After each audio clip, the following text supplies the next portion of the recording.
স্বরাষ্ট্রমন্ত্রী 11,000, 22,000 কোটি টাকা কোথেকে পেলেন এটা জানি না। তথ্যটি অসত্য, এটা সংসদের রেকর্ডে থাকাটা অবাঞ্ছনীয়। এটা দলিল প্রমাণ সাপেক্ষে এক্সপান্স করবেন। গতকালকে সংসদে কিছু অসত্য তথ্য উপস্থাপিত হয়েছে। একটা বিষয় না বলে পারছি না। মাননীয় স্বরাষ্ট্রমন্ত্রী বলেছেন ইসলামী ব্যাংকের আরডিএস, সেখানে নাকি 11,000 কোটি টাকা দুইবার মোট 22,000 কোটি টাকা বাংলাদেশ জামাত ইসলামীকে দেয়া হয়েছে।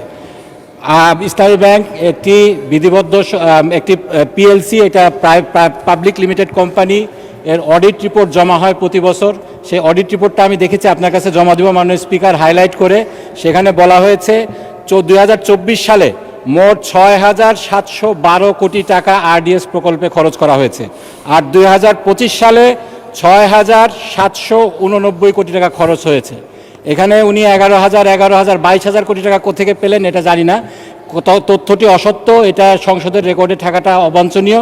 এটা দলিল প্রমাণ সাপেক্ষে এক্সপান্স করবেন এই অনুরোধ করছি। এটাই আমার পয়েন্ট অফ অর্ডার। মাননীয় সদস্য, পয়েন্ট অফ অর্ডার রেজ করতে হয় চলমান বিষয়ের উপরে। এটা তো গতকাল অতিবাহিত হয়ে গিয়েছে, আজকে আর এটা ভ্যালিড না। তারপরেও যদি প্রয়োজন মনে করেন আপনি নোটিশ দিতে পারেন। Thank you.